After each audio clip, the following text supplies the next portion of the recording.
September 21, 1716 nang magkaroon ng phreato-magmatic eruption sa ilalim ng katubigan sa gawing eastern shore ng Volcano Island. Sa saliksik ng Team Haunted History, naitala ng nooy misyonaryo sa Lake Taal sa pagitan ng 1663 hanggang 1735 na si Padre Francisco Pingaron.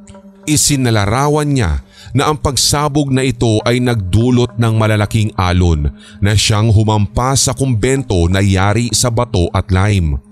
Sa hiwalay na tala, isinalarawan ng isang Padre Manuel de Arce na ang naturang insidente ay kumitil sa maliliit at malalaking isda ng lawa na kalaunan ay nadala pa ng alon sa dalampasigan at nang kanilangang suriin, ang mga ito ay tila pa nga daw na prito.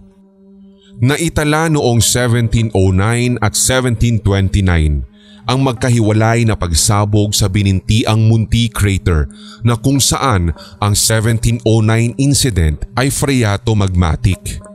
1731, isang underwater eruption ang naganap sa eastern tip ng Volcano Island. Sa tala, sinasabing nagbuga ng gas at rock fragments ang pagsabog na ito.